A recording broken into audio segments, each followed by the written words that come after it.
Viena, principios del siglo XX. Un joven Adolf Hitler camina por sus calles imperiales, cargando el peso de 2 rechazos consecutivos en la Academia de Bellas Artes. Aquí, entre la opulencia y la pobreza, comienza a gestarse un resentimiento profundo hacia un sistema que no lo reconoce. En los sótanos y pensiones de la ciudad, Hitler se sumerge en panfletos antisemitas y teorías raciales extremas. Es un joven solitario, frustrado y sin rumbo, que encuentra en el odio una respuesta sencilla a la complejidad de un mundo cambiante. La Primera Guerra Mundial estalla y, para Hitler, es una salvación. Se alista con un entusiasmo casi místico, viendo en el uniforme y el conflicto el propósito que la vida civil le había negado sistemáticamente. En las trincheras del frente occidental, Hitler descubre su única vocación, la guerra. A pesar de los horrores y el gas mostaza, siente por primera vez que pertenece a algo más grande que él mismo, una comunidad de destino. Pero el final llega con la derrota de Alemania en 1918. Hitler recibe la noticia en un hospital, convaleciente de un ataque de gas, y siente el colapso del imperio como una traición personal que exige una venganza histórica. Tras la guerra, Múnich se convierte en el epicentro de su radicalización. La ciudad está sumida en el caos revolucionario y el hambre, un escenario perfecto para un hombre que ha aprendido a convertir su dolor en un discurso de odio.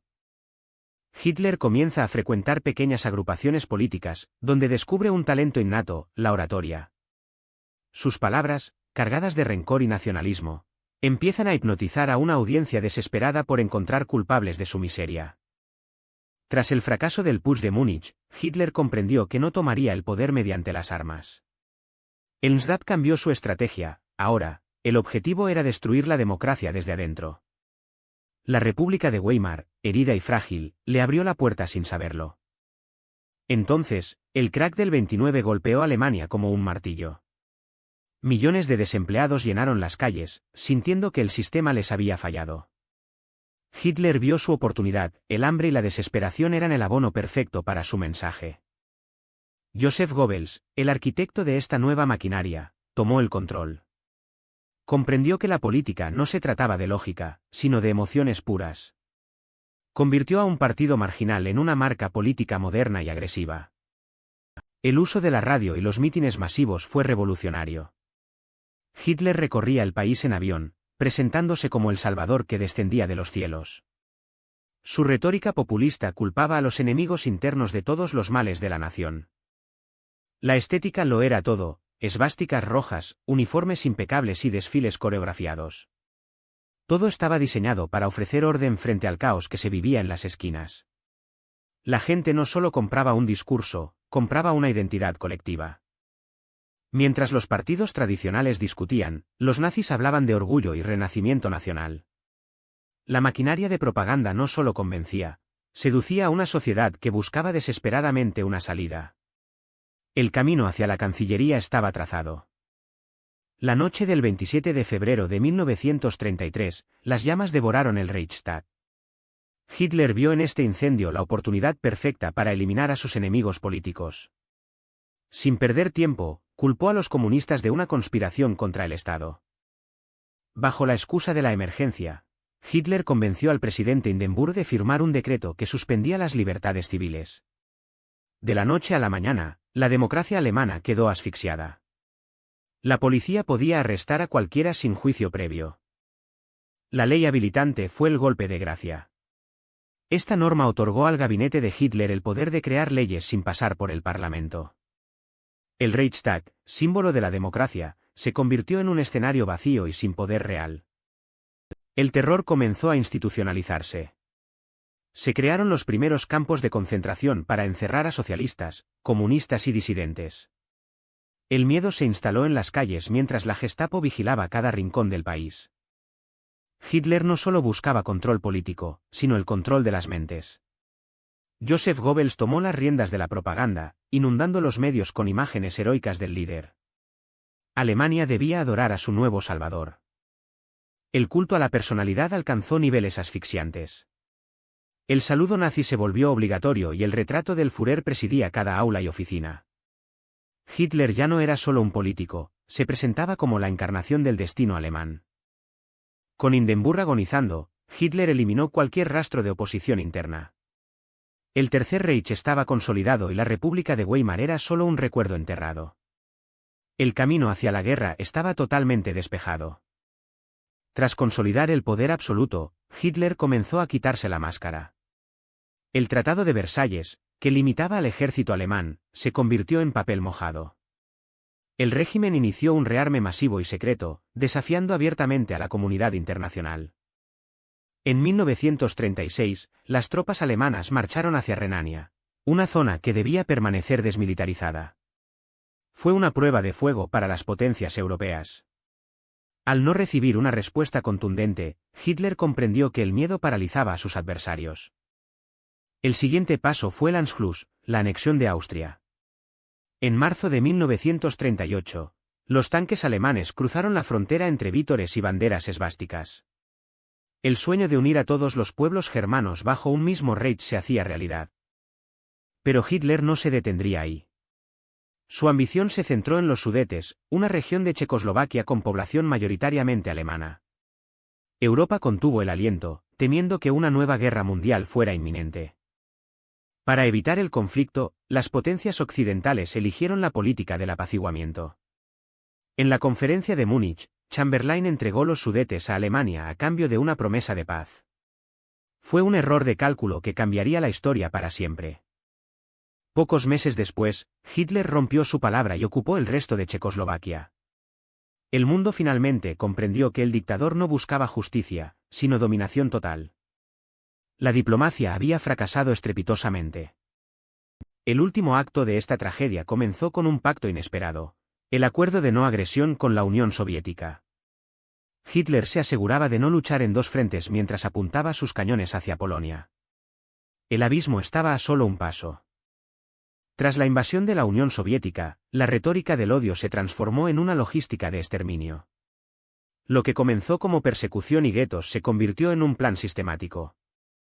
Hitler y su círculo cercano bautizaron este plan como la solución final. La conferencia de Wannsee fue el punto de inflexión. Allí, altos funcionarios nazis coordinaron la maquinaria burocrática necesaria para asesinar a millones. El genocidio dejó de ser un acto impulsivo para convertirse en una tarea administrativa de Estado. Se establecieron campos de concentración y exterminio, diseñados exclusivamente para la muerte masiva. Lugares como Auschwitz o Treblinka fueron construidos como fábricas industriales de horror. La vida humana fue reducida a números y procesos de eficiencia técnica. La deshumanización fue el arma principal para que los ejecutores pudieran realizar su labor. A través de la propaganda, las víctimas fueron privadas de su identidad y tratadas como plagas. Este lenguaje cínico permitió que lo impensable se volviera cotidiano.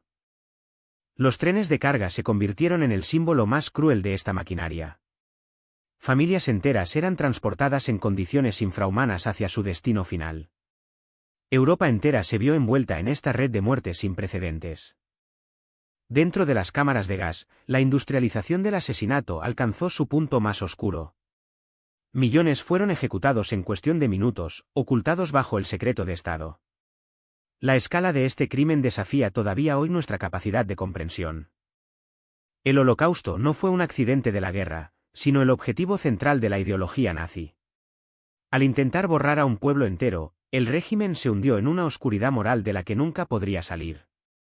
El horror marcó, para siempre, la historia de la humanidad. Tras la caída de Francia, Hitler se sentía invencible. Con Europa bajo su control, fijó su mirada en el este, ignorando las advertencias de su propio alto mando. La Operación Barbarroja comenzó, marcando el inicio de su mayor error estratégico. La invasión de la Unión Soviética fue una apuesta arriesgada. Hitler subestimó la resistencia del Ejército Rojo y la inmensidad del territorio ruso. Lo que debía ser una campaña relámpago se convirtió en una pesadilla logística. El invierno ruso llegó con una fuerza brutal.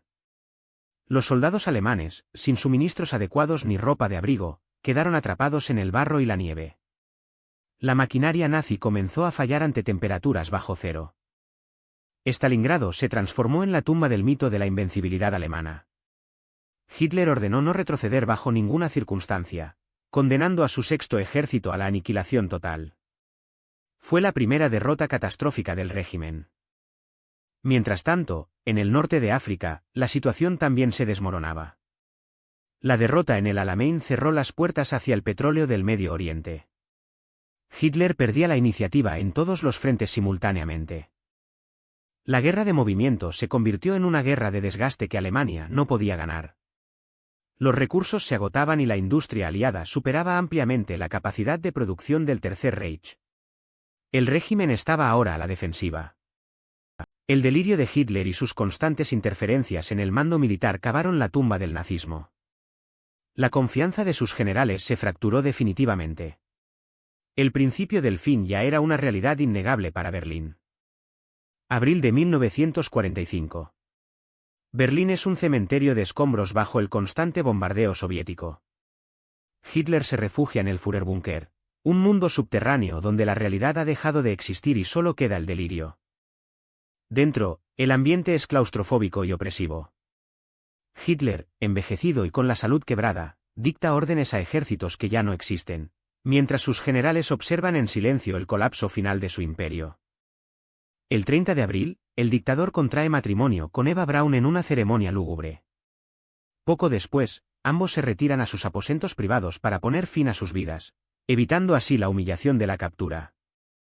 Siguiendo sus instrucciones, sus ayudantes incineran los cuerpos en el jardín de la Cancillería. Las llamas consumen los restos del hombre que prometió un Reich de 1000 años, reduciéndolo a cenizas entre el fuego de la artillería. Pocos días después, la Alemania nazi capitula incondicionalmente. El Tercer Reich, nacido de la ambición y el odio, deja tras de sí un continente devastado y una Europa partida en dos por la nueva Guerra Fría. El coste humano es incalculable, millones de vidas perdidas, ciudades borradas del mapa y el horror absoluto del Holocausto revelado al mundo. La humanidad contemplaba, atónita, la magnitud de la barbarie cometida en su nombre. El legado de Hitler no fue la gloria prometida, sino una cicatriz imborrable en la historia. Su ascenso y caída nos recuerdan, con absoluta crudeza, el peligro de los fanatismos cuando encuentran el terreno fértil de la desesperación.